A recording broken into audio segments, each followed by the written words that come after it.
Get ready with me as a 37, almost 38-year-old woman while I talk about friendship and how to navigate friendships and the things that I've learned over the years that are non-negotiables for me when it comes to having friends. I feel like as young women, nobody really teaches us this stuff, and I wish I'd known a lot of these things earlier in life because my friendships would have been so much healthier and I would have saved myself a lot of heartache.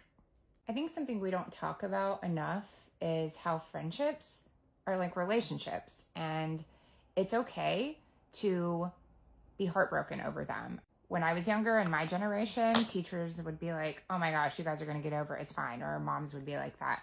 But the truth is that friendships are meant to be deep relationships, and there's going to be scars when those things don't work out. And you can mourn a friendship the same way you can mourn a relationship that didn't work out. Early on in my life, I struggled with friendships because I did not have a deep sense of self.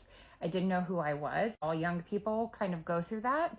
So much of navigating friendships is not knowing what you are willing to put up with, what is important to you. We tend to just become friends when we're young with people who are convenient to be friends with, like the people you go to school with and that sort of thing. As an adult, it's a lot harder to find your friend groups because you're not having relationships out of convenience. You're actually looking for people to connect with. When I was younger, I would let anyone into my life, and that followed me all throughout my 20s because I did not know how to have boundaries with friends, and I was friends with anyone that was nice to me. I'm going to tell you the non-negotiables I have for friendships that I have learned as a woman as I've gotten closer to my 40s. I have to say there's so much growth that happens in your 20s and in your 30s. I want to preemptively tell you that I worked on a lot of these issues and learning about friendships and boundaries and therapy, and these are the things I've learned.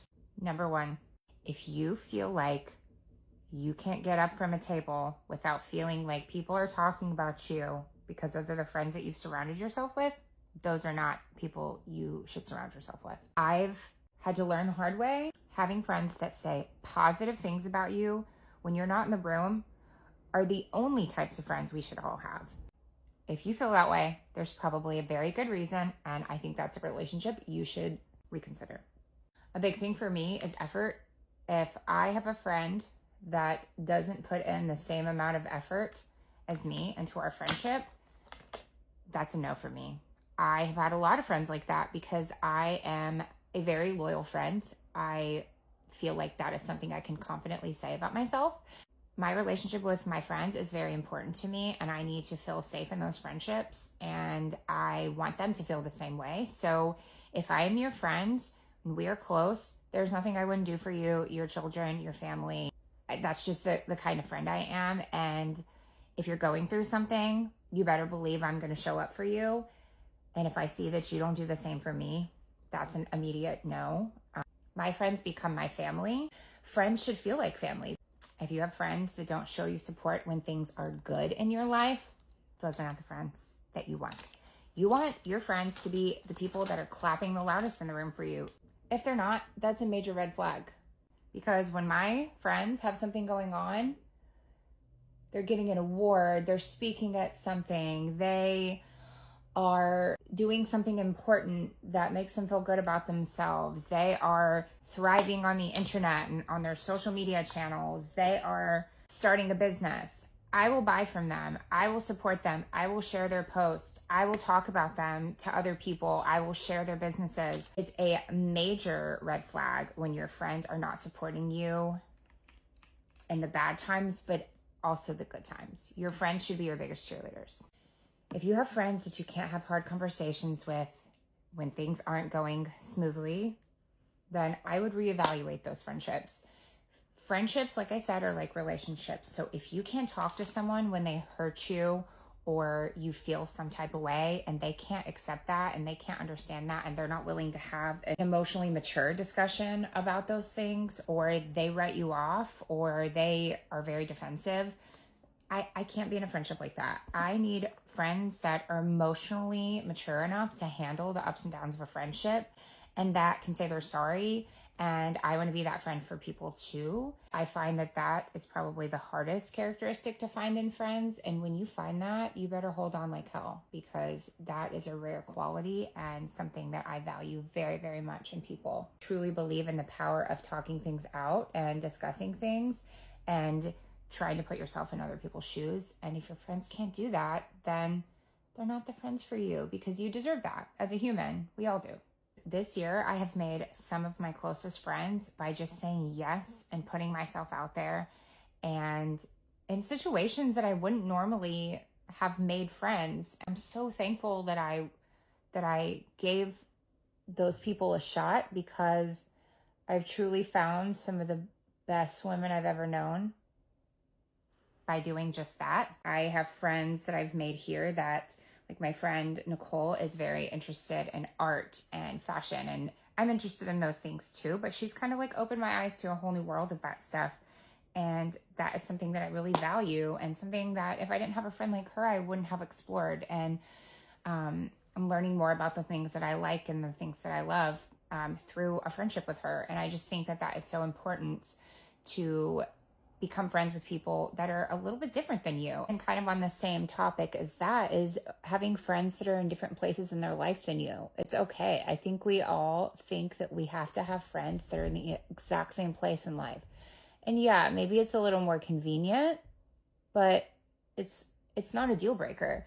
It's so fun to have friends that, like for me, especially in the kid department, my friends here have babies and my kids are older. So we're in totally different places in parenthood, but I've so enjoyed getting to spend time with them and their families. And I get this unique experience. It's just really cool to be friends with people in different phases of life. The last thing I want to say about friendships is, all I can say is trust your gut. If your gut tells you that this person that you're friends with drains you or makes you feel bad about yourself, or you're afraid to speak up to, you really have to listen to that. The last thing I want to say is, when we leave hanging out with our friends, we should feel like our cups have been refilled. We should feel good about ourselves. We shouldn't be questioning things. Sometimes not every friendship is going to work out, just like a relationship, and it's something you have to mourn and understand that not everyone is meant to be in your life forever. Some people are meant to be in your life for just a season, and that's okay. That doesn't mean you failed at anything. That doesn't mean that anything's wrong with you. And I'm not saying every friend I have now is going to be my friend forever, but I'm saying that I'm so much more selective of the people that I let into my life and the people that I give my heart to, because I give my heart to my friendships. I promise you, the older you get, the more confident you'll become in who you are. And it's a lot easier to find the people that are meant to be in your life. I think if we talked about this a little more, we would all be a little more prepared for that earlier in life. And maybe we could start out in our 20s finding our forever friends. And maybe you did, and that's wonderful. I'll tell you how many posts I see on here of women who are really struggling finding their people, and it's super normal.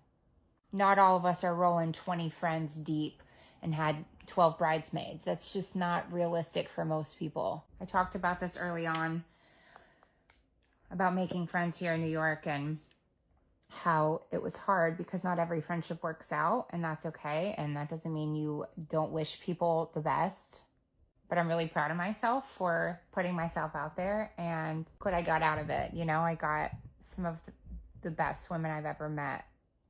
Whether you're my age or younger than me, or a teenager, you're struggling with friendships right now, or you just feel like you haven't figured out how to retain friendships.